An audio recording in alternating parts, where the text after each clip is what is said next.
வணக்கம். Welcome to KRK ஆன்மீகம். தமிழகத்தைப் போல காசியிலும் விநாயகர் கோயில்களுக்கு குறைவே இல்லை. காசியில் காசி விஸ்வநாதர் கோவிலை சுற்றி, அதாவது 8 திக்கிலும் 8 விநாயகர்கள் இருக்கிறார்கள்.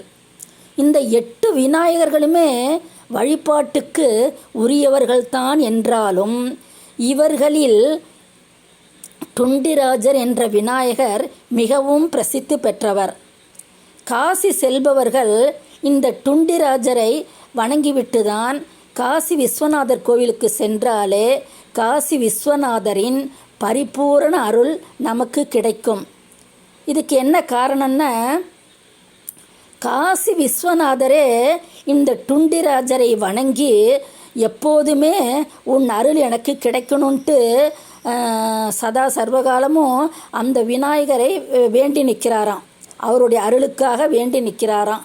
அவ்வளவு மகத்துவம் வாய்ந்தவராம் அந்த விநாயகர்.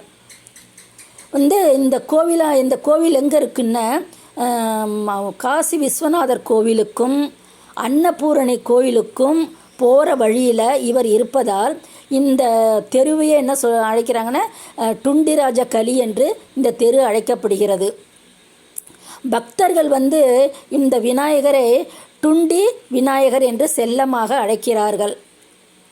இது மாதிரி தாய் அன்னபூரணி பவானி கோவிலுக்கு செல்பவர்கள் இந்த பவானி கோவிலின் நேர்மேலாக 5 முகம் கொண்ட கணபதி ஒருத்தர் இருக்கார்.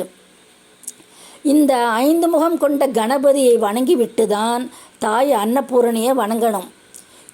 இந்த 5 முகம் கொண்ட அந்த கணபதியோட பரிபூரண அருள் நமக்கு கிடைச்சாதான் இந்த தாய் அன்னபூரணியோட அருள் பரிபூரணமாக நமக்கு கிடைக்குமாம். இந்த அன்னபூரணியோட அருள் நமக்கு ரொம்ப ரொம்ப முக்கியமானது இல்லையா? உலகத்தில் உள்ள பல கோடிக்கணக்கான ஜீவராசிகளுக்கும் தாய் அன்னபூரணி தானே படி அளக்கிறா. அந்த தாயோட அருள் நமக்கு எப்போவுமே தேவைதானே. அதனால் காசி செல்பவர்கள், அதாவது காசிக்கு புதுசாக யாராவது போனீங்கன்னா, இந்த விஸ்வநாதரோட அருள் கிடைக்கணுன்னு டுண்டிராஜர் கணபதியை வணங்கிட்டு போங்க.